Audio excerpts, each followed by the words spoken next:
कतारमा क्लिनिङ कामका लागि जाँदा कस्तो हुन्छ, कमाइ कति हुन्छ, ओभरटाइम हुन्छ कि हुँदैन, खाने सुविधा, बस्ने सुविधा, समग्र काम कस्तो हुन्छ, नेपाली दिदीबहिनीहरूले गर्न सक्नुहुन्छ कि हुँदैन, यिनै विषयवस्तुको सेरोफेरोमा हामी आजको भिडियोमा चर्चा परिचर्चा गर्न गइरहेका छौँ। विगत 5 वर्षदेखि हाम्रो आस्था बहिनी कतारमा काम गरिरहनु भएको छ। उहाँको अनुभवहरू आज म तपाईँलाई उहाँकै मुखबाट सुनाउन चाहन्छु। उहाँ यति बेला हाम्रो प्रवास टिभीको स्टुडियोमा हुनुहुन्छ। उहाँलाई स्वागत गर्न चाहन्छु। विदेश पढ्न जाने, कहाँ जाने? Canada, Australia, Korea, Japan, Denmark, USA, Malta, Ireland, Lithuania, and more than 20 countries available. यो हो सेरा एजुकेसन हब। हाम्रा शाखाहरू बागबजार, सामाखुसी, सेराखुट्टे, मनमैजू, साथै कोरियन, जापानिज, जर्मनी, अङ्ग्रेजी भाषा लगायत आइल्स र पिटी क्लास पनि दमादम सञ्चालन भइरहेका छन्। आजै सम्पर्क गरौँ 1591 7974 9811 588 584। Let's dial and let's visit today. स्वागत छ बहिनी तपाईँलाई।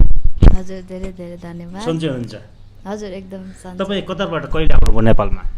म आएको जनवरी 26 मा आइपुगेको। ओके, कति वर्षदेखि बस्दै हुनुहुन्छ?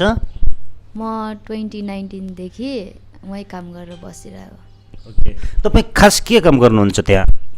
म क्लिनर काम गर्छु। क्लिनर कुन कम्पनी? हाम्रो कम्पनीको नाम चाहिँ तान्जेबको हो। तान्जेब। 5 वर्ष अगाडिदेखि बहिनी चाहिँ कतारमै हुनुहुन्छ। कतारको कुन सिटी? एन खालिद भन्ने सिटीमा। एन खालिद सिटीमा है। उहाँदेखि यहाँ आउनु भएको छ। यति बेला उहाँको अनुभवहरू सबै हामी सुनाउँछौँ। प्लिज च्यानलमा नयाँ हुनुहुन्छ भने सब्सक्राइब गरेर छेउमा रहेको बेल आइकनलाई पनि प्रेस गर्न नभुल्नु होला। यी र यस्ता यस्ता विषयवस्तुमा हामी निरन्तर भिडियो बनाउँदै आइरहेका छौँ। भिडियोलाई टक्क लाइक गर्ने, किनकि हाम्रो आस्था बहिनीले दिल खोलेर तपाईँहरूलाई राम्रो सूचना दिनुहुन्छ आजको भिडियोमा है त। तपाईँको छोटो परिचय। हजुर, मेरो नाम चाहिँ आस्था लिम्बू हो। विगत 5 वर्षदेखि तपाईँ त्यहाँ कतारमा काम गरिरहनु भएको छ, क्लिनर पोजिसनमा।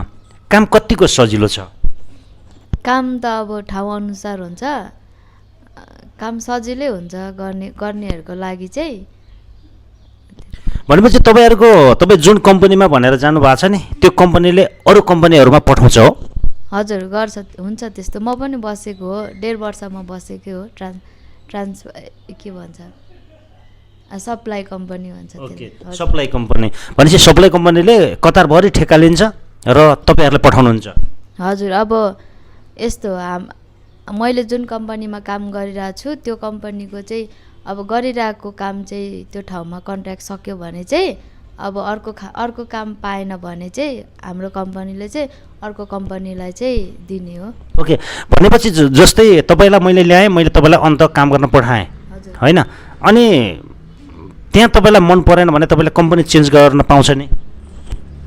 अरू कम्पनीमा चाहिँ पाउँछ होला, तर हाम्रोमा पाउँदैन। जहाँ काम गऱ्यो त्यहीँ? हजुर, त्यही भएर म अहिलेसम्म एउटै कम्पनीमा बसिरहेको छु। ओके, कति पैसा कमाइ हुन्छ? खाना अब उहाँ आफूलाई पनि खानाको पैसा राख्नै पर्यो। 200-300 जति राखेर चाहिँ अब बचाउनु सक्यो भने त्यति बच्छ। अनि अब आफ्नो घर पनि हेर्नु पर्यो भने चाहिँ अलिक 500-600 जति चाहिँ बचाउन सकिन्छ उहाँको। भनेपछि नेपाली कति भयो? नेपालको 500-600 त्यस्तै 15-16 हजार हुन्छ होला। 15-16 हजार, 18,000 जति चाहिँ हुन्छ होला। ओके, त्यति पैसा चाहिँ बचाउन सकिन्छ सामान्यतया। भनेपछि खाना सुविधा हुन्छ कि हुँदैन? एकदम हुन्छ। बस्ने सुविधा हुन्छ, बसाइ राम्रै हुन्छ। बस्ने खाना पनि हुन्छ, बस्न पनि हुन्छ है। खाने सुविधा छ, बस्ने सुविधा छ। र कति घन्टा काम गर्नुपर्छ बहिनी? हाम्रो चाहिँ अहिले 8 घन्टा काम लागिरहेको छ। अनि अब कुनै ठाउँमा चाहिँ ओभरटाइम हुन्छ, 12 घन्टा 16 घन्टा। कुनैमा चाहिँ अब हप्तामा एक दिन पनि छुट्टी नभइकनको ओभरटाइम हुन्छ। महिनामा एकपल्ट 2 पल्ट मात्रै छुट्टी हुन्छ, त्यस्तै हुन्छ। महिनामा 2 चोटि मात्रै छुट्टी? हजुर, लोकेसन अनुसार। अनि ओभरटाइम भयो भने चाहिँ कतिसम्म हात पर्छ? ओभरटाइम भयो भने 1800-1900 जति हुन्छ। ओके, 1800-1900 भन्ने त राम्रै हो नि। हजुर, झन्डै 60-65,000 ओके त्यति पैसा बचाउन सकिने रहेछ। राम्रो छ। ओभरटाइम चल्यो भने चाहिँ 50,000सम्म कहिलेकाहीँ कमाइ हुन सक्दो रहेछ। तर ओभरटाइम नभएको खण्डमा चाहिँ जस्ट 30-35,000 र त्यसमा खाने खर्च घुम्ने खर्च यताउता कटाएर भनेपछि 20-25,000 रुपियाँ जस्तो चाहिँ फ्यामिलीलाई सपोर्ट गर्न सकिन्छ। हजुर हजुर सकिन्छ त्यति त। त्यही हो। तपाईँ चाहिँ कहाँ काम गर्नुहुन्छ? मेरो त कुनै हस्पिटलमा हो कि सुपर होइन होइन बाहिर काम हो कि एकै ठाउँमा होइन ठाउँमा गइराख्नुपर्छ। ओके कहाँ पर्छ ठ्यान हुँदैन। हो त्यस्तै हो। ए भनेपछि कम्पनीलाई चाहिँ अर्डर आउने रहेछ मान्छे चाहियो भनेर अनि त्यसपछि चाहिँ त्यही आधारमा चाहिँ उहाँहरूले खास गरी तपाईँलाई पठाउने हो। त्यही हो सिस्टम। ए समग्रमा तपाईँ खुसी हुनुहुन्छ बहिनी? म खुसी नै छु। ओके कति तिरेर जानुभयो? मैले 2019 मा 95,000 जति तिरे। 95,000 त्यतिखेर पनि 95,000 बुझाएर चाहिँ त उहाँ कतार जानुभएको रहेछ है। अहिले पनि फ्री भिसा फ्री टिकट पनि छ है। फ्री भिसा फ्री टिकटमा तपाईँ कम्पनीमा मान्छे पुग्यो? हाम्रोमा छैन तर अरूमा चाहिँ छ। अरूमा छ। सप्लाई के अरे सप्लाई कम्पनीमा जुन कम्पनीमा गएको थिएँ हो त्यो कम्पनीमा चाहिँ थियो। Okay free visa free ticket पनि छ। कतारमा कतिको नेपालीहरू भेटिन्छन्? नेपालीहरू त थुप्रै त्यहीको कतारी भन्दा पनि बेसी नेपाली अरू देशको अरू कन्ट्रीको चाहिँ मान्छेहरू बेसी छन्। ओके ओके भनेपछि तपाईँको छुट्टीमा चाहिँ के गर्नुहुन्छ? कहीँ घुम्न जानुहुन्छ कि घरमै बस्नुहुन्छ कि कुनै कार्यक्रम हुन्छ कि कसरी मनाउने गरेछ? छुट्टीमा त म घरमै बस्छु प्राय। घरमै बस्नुहुन्छ? बाहिर घुम्न जानुहुन्न? त्यति जाँदिनँ। ओके कतारमा खास गरी गर्मीमा तापक्रम कतिसम्म पुग्छ? 58 डिग्रीसम्म पुग्छ। 58 त्यस्तो अवस्थामा यदि बाहिर काम गर्नु पर्यो भन्ने पनि नेपालीहरूले गरिरहेको छ तपाईँले देख्नुहुन्छ है? हजुर गर्नेले गरिरहेछ। तपाईँले साह्रै बानी हुन्छ नि त। म त्यस्तो साह्रो बाहिर चाहिँ पर्दैन एकछिन चाहिँ पर्छ अब त्यो ओहोरदोहोर गर्दाखेरि। ओके यदि बाहिर काम गर्नु पर्यो भने त खत्तमै हुने रहेछ नि। 58 डिग्रीमा बाहिर चाहिँ सरसफाइ गर्नु पर्यो जस्तै रोडको आसपासमा बाहिर आउटडोरमा भनेदेखि चाहिँ त्यो नेपालीहरूले सायद फेस गर्न सक्दैनन् जस्तो लाग्छ मलाई पनि है। भनेपछि घरमा को हुनुहुन्छ? मेरो घरमा अहिले चाहिँ आमा हुनुहुन्छ अनि बहिनी छ अनि दिदी हुनुहुन्छ। दिदी हुनुहुन्छ। भनेपछि मासिक रूपमा पैसा नेपाल पठाइरहनुहुन्छ? हजुर पठाउनु पर्छ हरेक महिना। बिहा गर्नुभयो? छैन गरेको। छैन। तपाईँ कति वर्ष हुनुभयो? अहिले 26 वर्ष पुगे। 26 वर्ष हुनुभयो। ओके जो अब कतारमा जान्छन् नि सफाइ गर्नलाई होइन घरको सरसफाइ त भने यो त हामीले घरमै गरिरहेको हो नि त भन्ने हुन्छ नि त नेपाली दिदीबहिनीहरूलाई कतिपय होइन जो यो भिडियो हेर्दै हुनुहुन्छ नि होइन उहाँहरूलाई चाहिँ त्यो क्लिनिङमा जाँदा पनि सिक्नुपर्ने कुराहरू के छन्? तपाईँले जुन के गर्नुपर्छ त्यहाँ के कुरा सिकेर जाँदा राम्रो हुन्छ बताइदिनुहोस् त। त्यो चाहिँ अब हाम्रो नेपालको भन्दा त धेरै नै फरक हुन्छ। त्यहाँनिर चाहिँ त्यो काम गर्नलाई ट्रेनिङ दिन्छ उनीहरूले आफै सुरुमा चाहिँ त्यही अनुसारले गर्नुपर्ने हुन्छ। तर अब हामीले यहाँ त अब झाडु कुचो लगाइन्छ त्यस्तो चाहिँ हुँदैन। उता चाहिँ सामान दिन्छ त्यही अनुसारले गर्नुपर्छ। सफाइ गर्ने सामान हुन्छ। सामान्यतया नेपालीहरूले काम गर्न सक्छन्? सकिन्छ सजिलै। सरसफाइको काममा नेपालीहरू दक्ष भइहाल्छन्। उहाँहरूले काम गर्न सक्नुहुन्छ। त्यो वातावरण छ आस्था है। अनि अङ्ग्रेजी कतिको चल्छ त्यहाँ? अङ्ग्रेजी अब चल्छ अङ्ग्रेजी पनि तर अङ्ग्रेजीभन्दा बेसी चाहिँ हिन्दी हुन्छ। हिन्दी चल्छ। सो हिन्दी र इङ्ग्लिस ल्याङ्ग्वेज चाहिँ अलिकति सिक्नु पऱ्यो क्या जानु अगाडि होइन त? त्यहाँ गएर कम्युनिकेट गर्नको लागि सुपरभाइजर म्यानेजरसँग कुराकानी गर्नको लागि त्यो ल्याङ्ग्वेज चाहिँ सिक्दाखेरि राम्रो। हजुर हजुर।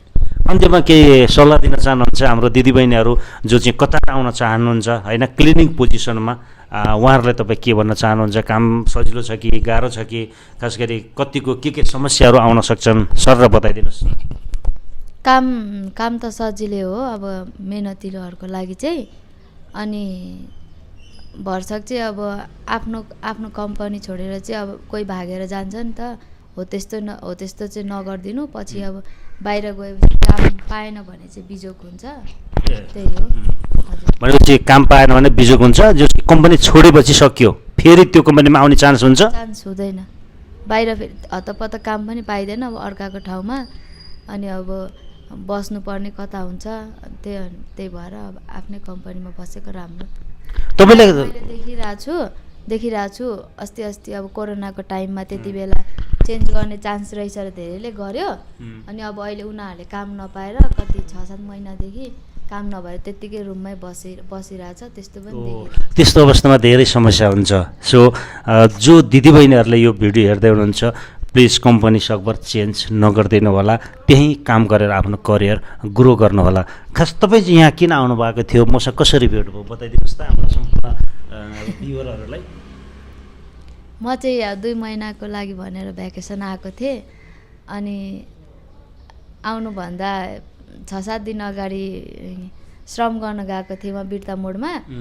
अनि जान पनि 4 घन्टा टाइम लाग्यो गाडीमा, कति गाह्रो भएको थियो। अनि अब पुगिसकेर अब गरियो अनि त्यहाँ पुगेर श्रम गर्ने दाइसँग भेट भयो। अनि दाइले अनि अब के गर्नुभयो, पासपोर्टहरू मागेर अनि लन त भनेर अब म हिँडेँ, त्यहाँबाट गरिदिनुहुन्छ होला एकछिनमा भनेर अब त्यहीँ बसेर चाहिँ काम सबै सकाएर चाहिँ निस्केको भए अलिक छिटो हुन्थ्यो होला कि भनेको। अनि अब म चाहिँ गइहालेँ। अनि भरे 2 बजीको गाडी चढ्नु पर्ने थियो, हतपत गाडी पनि पाउँदैन नि त हाम्रो वहाँ घरसम्मको, पाउँदैन र म 2 बजीको गाडी पक्रिनलाई म निस्किहालेँ। अनि घर पुगेर कल गरेँ। अनि दाइले भरे हेरिदिन्छु भन्नुहुन्थ्यो, हेर्नुहुन्छ होला भनेर म चाहिँ अब आशले बसेँ।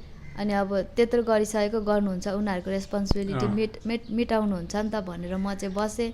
अनि भोलिपल्ट डेली कल गर्छु दाइलाई, हुँदैछ प्रोसेसिङमा छ भन्नुहुन्छ। अनि अब भन्दै अब फ्लाइटको दिन पनि आयो। आजको फ्लाइट छ 11 बजे, अहिलेसम्म श्रम आएको छैन। हजुर त्यही भएर चाहिँ अनि अब अनि मेरो नम्बर कसरी पाउनुभयो तपाईँले? अनि मैले श्रमको बारेमा यसो युट्युबमा सर्च गरेर हेरेको। अनि ठिक्क दाइको भिडियोहरू देखेर खोलेर हेरेको। अनि त्यहाँ नम्बर पनि रहेछ दाइको। अनि दाइलाई कन्ट्याक्ट गरेर नि आयो। कन्ट्याक्ट गरेर तपाईँ यति बेला मसँग हुनुहुन्छ, यानि कि प्रवास नेटवर्क कम्पनी छ हाम्रो है, प्रवास नेटवर्क कम्पनी छ। जुन प्रवास नेटवर्क कम्पनीमा चाहिँ विशेष गरी अनलाइन श्रम, मेडिकल, पुलिस रिपोर्ट होइन, सबै कुराहरू। अनि Europass CV, Europass cover letter यो बन्द छ। हाम्रो बहिनीको केसमा चाहिँ अब के छ भने तपाईँहरूलाई यो एउटा सूचना पनि हुन्छ, ध्यान दिनु होला। श्रम गर्नलाई यति बेला कम्तीमा पनि 7 दिन लाग्छ। श्रम मन्त्रीले हिजो भन्नुभयो नि होइन, के अरे 3 दिनभित्रमा श्रम चाहिँ एप्रुभल गर भन्नुभयो, घरबाट काम नगर भन्नुभयो। उहाँको निर्देशन एकातिर छ, तर बहिनीको समस्या एकातिर छ। अब तपाईँहरूलाई मेरो पनि यही भिडियो मार्फत सूचना छ कि प्लिज नेपाल आउने बित्तिकै सबैभन्दा पहिला श्रम गर्नुहोला। तपाईँहरूले श्रम गर्नका लागि यो हाम्रो वाट्सएप नम्बर छ, जुन प्रवास नेटवर्क कम्पनीको, यो नम्बरमा कन्ट्याक्ट गर्नुहोला। तपाईँको श्रमका लागि हामी सहज गर्छौँ, तपाईँलाई सपोर्ट गर्छौँ हामी। अब बहिनीको आज 11 बजेको फ्लाइट छ। अब यसको लागि मैले कहाँ के गर्न सक्छु, यहाँबाट मैले कोसिस गरिरहेको छु। श्रम मन्त्रालयमा पनि केही प्रतिनिधिज्यूहरूसँग कन्ट्याक्ट गर्ने कोसिस छ, हेरौँ अब के सल्युसन निक्लिन्छ होइन। पक्कै पनि उहाँको सायद फ्लाइट क्यान्सल गर्नु पर्दैन जस्तो लाग्छ मलाई। सो हामी वेटिङमा छौँ। यति जसम्म मेरो भिडियो हेरिदिनु भयो यहाँहरूलाई धेरै धेरै धन्यवाद, र आस्था बहिनीलाई पनि धेरै धेरै धन्यवाद। झापाबाट यानि कि कतार पुग्नु भएको थियो र सोसियल मिडियामा हामीलाई फलो गरेर यहाँसम्म आइदिनु भयो, आफ्नो कुराहरू राखिदिनु भयो, यहाँलाई धेरै धेरै धन्यवाद। हुन्छ हजुरलाई पनि धेरै धेरै धन्यवाद, मलाई मेरो इन्टरभ्यू लिनुभएकोमा।